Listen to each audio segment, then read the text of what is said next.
It is now officially a week and a half to go until we get to the new season, which is going to be Season of the Deep. And whilst it's pretty obvious who is going to win Guardian games this time around, so congratulations to the Titans, you deserve it, and it's nice to see that there is a class that actually has won twice within 3 years. But nevertheless, this video is looking back on Season of Defiance and how it actually was in terms of both a story perspective and how the activities felt in general. I think it's pretty much appropriate if I do compare this to the Witch Queen and also Season of the Risen back when that came up, because Season of the Defiance is pretty much complementary to Lightfall. And whilst we can all kind of agree that Lightfall was nowhere near the level that Witch Queen was, at least from a story perspective anyway, there was a lot of confusing different bits, but that's not what this video is about. So considering the fact that Season of Defiance is actually a supplementary kind of season, where it's just a nice addition on top of the main DLC, then we're going to basically be judging it as that. And overall, I actually don't have a problem with the season, because it gave a bit of a unique spin-off,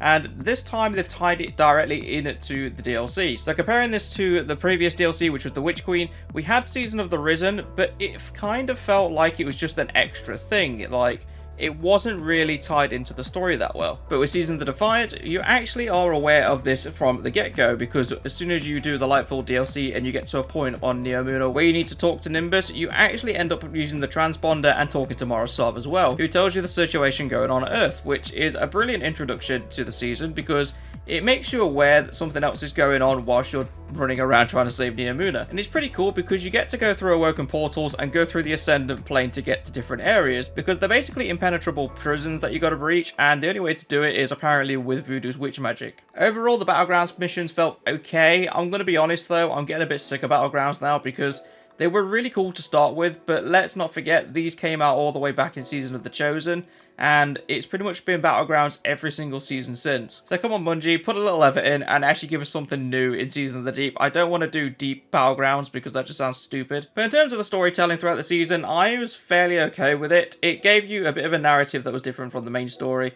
but at the same time, it's actually a story that made sense in comparison. Apart from when that one big event happens and then everything just seems to fall apart, and I don't mean in a good way, like everyone starts losing their mind kind of thing, it's just the story narrative fell apart, and that's not really a good thing in my eyes. But there is still one reset on Tuesday, so you never know, we might get a fulfilling kind of ending to the season, but we'll wait and see when that comes out. As for the weapons this season, I'm going to be honest, there is not really anything special to me. Like, I don't think I've used any of the weapons this season, like, unless I need to, which is kind of surprising because every single season I've always taken one weapon across with me into my main loadout. So if I go all the way back to Season of the Risen, for example, I can name the Funnel Web, Season of the Haunted was the Callous Mini Tool, Season of the Plunder, I took across the Flintlock pistol thing, I can't remember what the exact name for it is though, Season of the Seraph is the Iclos SMG, but then Season of the Defiance comes along and yeah, there is actually no weapons I'm taking across, there's nothing interesting to take. But I do think this is going to change in Season of the Deep because we are getting a brand new ritual weapon, so if you haven't seen it then go read the TWAB, but I'm not going to talk about it here.